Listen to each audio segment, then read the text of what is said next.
Assalamualaikum, konbanwa minasan. Selamat malam, kembali lagi di channel IHA Japan, channel bagi kalian yang ingin belajar bahasa Jepang dari nol.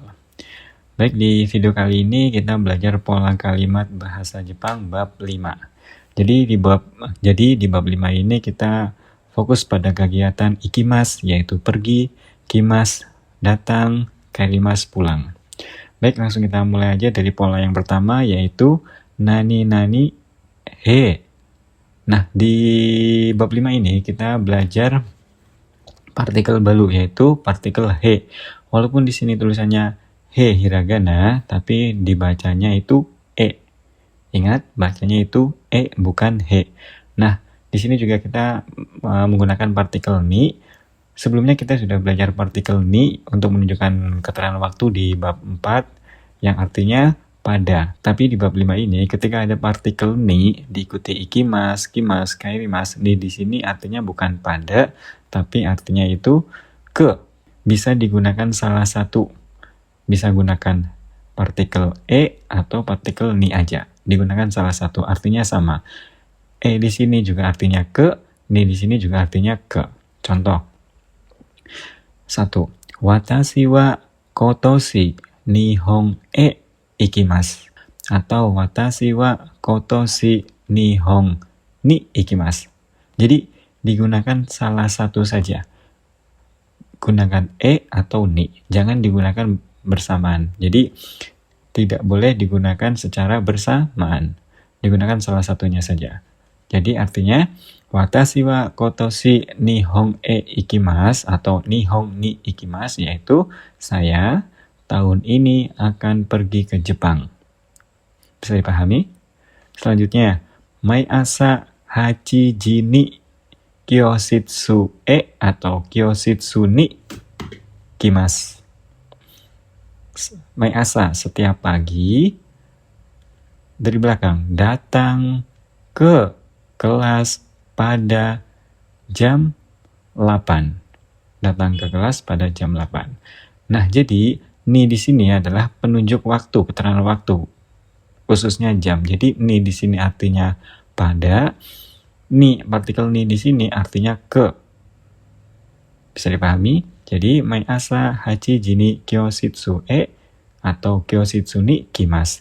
Setiap pagi datang ke kelas pada jam 8. Jadi jika setelah partikel ni itu kimas atau ikimas, kairimas, jadi ni di sini itu artinya ke. Jika sebelum partikel ni sebuah waktu, berarti ni di sini artinya pada. Bisa dipahami? Contoh, mainichi sanji ni uchiye atau uchi ni kairimasu. Setiap hari pulang ke rumah pada jam 3. Ingat ya. Bisa e, bisa ni, digunakan salah satunya saja. Tidak boleh digunakan bersamaan. Selanjutnya, pola kedua, doko e ikimasu ka. Nah, masih ingat partikel ka di sini ketika kita menanyakan sesuatu. Partikel ka digunakan untuk kalimat tanya. Doko e ikimasu ka atau doko ni ikimasu ka sama artinya ya. Digunakan salah satu saja.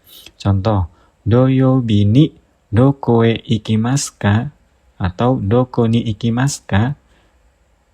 Hari Sabtu pergi kemana? Pada hari Sabtu akan pergi kemana? Tomodachi no uchi e ikimasu. Pergi ke rumah teman. Nah, di sini ada partikel no. Untuk partikel no itu berfungsi untuk menggabungkan dua kata benda atau lebih. Dan cara mengartikan ke bahasa Indonesianya itu dibalik. Contoh, tomodachi, teman. Uchi, rumah. Tomodachi no uchi artinya rumah teman. Jadi dibalik ya. Jadi cara mengartikan partikel no ke dalam bahasa Indonesia yaitu dibalik dari belakang. Jadi tomodachi no uchi e ikimasu artinya pergi ke rumah teman. Seperti itu. Contoh yang kedua, kino doko ni ikimashita ka atau doko e ikimashita ka. Kenapa di sini taka? Karena kino sudah itu adalah keterangan waktu atau bentuk lampau, keterangan waktu lampau. Jadi sudah terjadi. Doko ikimashita ka? Kemarin telah pergi kemana? Depato e ikimashita. Telah pergi ke department store. Bisa dipahami? Contoh yang ketiga, asta doko e atau doko ni ikimasu ka? Besok pagi akan pergi kemana? Jawabannya doko e mo ikimasen. Tidak pergi kemanapun. Nah, jika kita ingin mengatakan tidak pergi kemanapun, bisa ditambah partikel mo yang artinya pun. Lalu diikuti dengan kata kerja bentuk negatif. Doko e mo ikimasen artinya ikimasen tidak pergi kemanapun. Mo di sini artinya pun. Mo di bab sebelumnya yang kita pelajari yaitu artinya juga jika untuk menunjukkan sebuah kesamaan predikat. Misalnya, watashi wa Indonesia jin desu, Agus-san mo Indonesia jin desu. Jadi karena saya dan saudara Agus sama-sama orang Indonesia, oleh karena itu menggunakan partikel mo. Tapi mo di sini itu bukan juga, tapi artinya pun dan harus diikuti bentuk kata kerja negatif ikimasen. Artinya doko e mo ikimasen yaitu tidak pergi kemanapun. Bisa dipahami? Selanjutnya pola kalimat ketiga, nani nani de ikimasu. Nah, di pola kalimat ini kita belajar lagi partikel D. Apa itu partikel D? Di sini berfungsi untuk menyatakan transportasi apa yang kita gunakan untuk pergi, untuk datang, dan untuk pulang. Jadi, partikel D di sini itu artinya dengan alat transportasi apa. Contoh, Rian-san wa nani de kaisai ikimasu ka? Artinya, saudara Rian dari belakang pergi ke perusahaan dengan apa? Dengan apa di sini maksudnya dengan transportasi apa? Jawabannya jitengsa de ikimasu. Pergi dengan sepeda. Seperti itu. Contoh kedua, Anton-san wa nani de Osaka e. Maaf ya, di sini kurang partikel e. Harusnya ada partikel e di sini. Saya salah kurang memasukkan partikel e di sini. Jadi yang benar Anton-san wa nani de Osaka e atau Osaka ni kimashita ka? Saudara Anton telah datang ke Osaka dengan apa? Dengan transportasi apa maksudnya? Shinkansen de kimashita, telah datang dengan Shinkansen. Shinkansen itu kereta super cepat. Selanjutnya nomor 3. Nani de uchi e kairimasu ka? Pulang ke rumah dengan apa? Dengan apa ini? Dengan transportasi apa? Nah, di sini ada pengecualian jika tadi menggunakan transportasi. Seperti jitengsa, Shinkansen itu menggunakan D, partikel D, yaitu dengan sepeda, dengan kereta super cepat.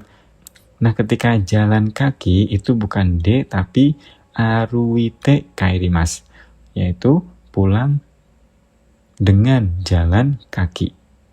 Ingat, untuk khusus jalan kaki itu pakainya aruite, bukan menggunakan partikel D seperti menggunakan transportasi yang lain. Jadi ketika jalan kaki yaitu menggunakan aruite kairimasu, pulang dengan jalan kaki. Ini khusus ya. Selanjutnya di pola keempat, nani nani to ikimasu. Nah, di pola kalimat ini kita belajar partikel to. Apa artinya partikel to?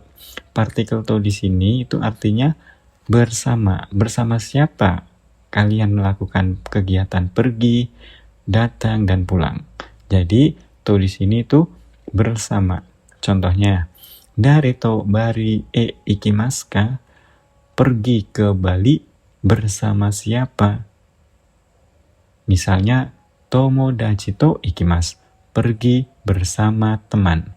Nah, jadi partikel to ini untuk menunjukkan bersama siapa kita melakukan suatu kegiatan. Khususnya di sini ikimasu pergi, kimasu datang, kairimasu pulang.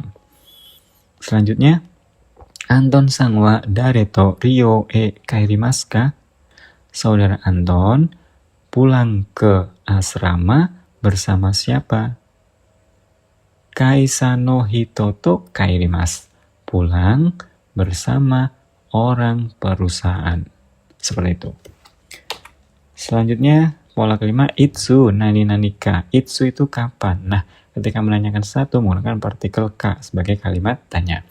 Itsu di sini ketika kalian ingin menanyakan kapan melakukan kegiatan pergi, datang, dan pulang. Jadi di pola sebelumnya menjelaskan kegiatan aktivitasnya. Di pola kalimat ini kita menanyakan kapan melakukan kegiatan tersebut. Contoh, itsu jakarutai ikimasu. Itsu di sini artinya kapan. Kapan pergi ke Jakarta? Gogatsu ni ikimasu. Pergi pada bulan 5. Nah, ni di sini artinya pada, karena sebelum ni adalah keterangan waktu, khususnya bulan. Terus nomor 2, itsu nihon e kimashita ka? Kapan telah datang ke Jepang? Karena di sini kimashita ka sudah lampau, jadi kita jawabnya juga sengetsu kimashita.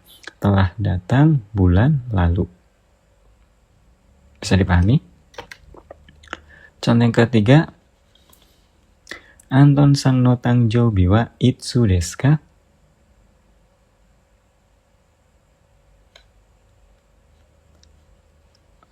Artinya, Anton sang no tangjoubi wa. Nah, tangjoubi artinya hari ulang tahun, Anton sang artinya saudara Anton. Nah, partikel no, cara mengartikan bahasa Indonesia itu dibalik. Jadi, hari ulang tahun saudara Anton, itsu desu ka? Itsu itu artinya kapan. Hari ulang tahun saudara Anton, kapan? Sangatsu shichi nichi desu. Tanggal 7 bulan 3. Jadi penulisan bahasa Jepang itu dibalik ya. Minasang dari tahunnya dulu, bulan baru tanggal. Kalau bahasa Indonesia kan tanggal, bulan baru tahun. Seperti itu. Nomor 4, Nihongo no testo wa itsu desu ka? Tes bahasa Jepangnya kapan?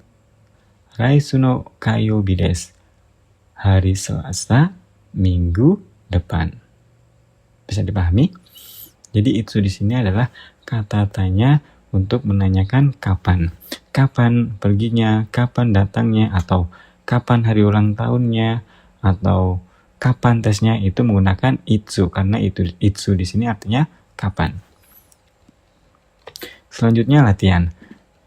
Oke, minasang, coba minasang ubah kalimat di bawah ini menjadi kalimat Jepang. Bisa tulis di kolom komentar, nanti saya lihat apakah minasang sudah benar menyusun menggunakan kalimat bahasa Jepangnya. Oke, minasang, sekian video pada malam hari ini. Semoga bermanfaat. Jika ada salah kata atau tutur kata yang kurang berkenan, mohon maaf. Jangan lupa share video ini agar banyak teman kita yang juga bisa belajar bahasa Jepang dari nol. Oke, minasang, arigatou gozaimasu. Ja ne.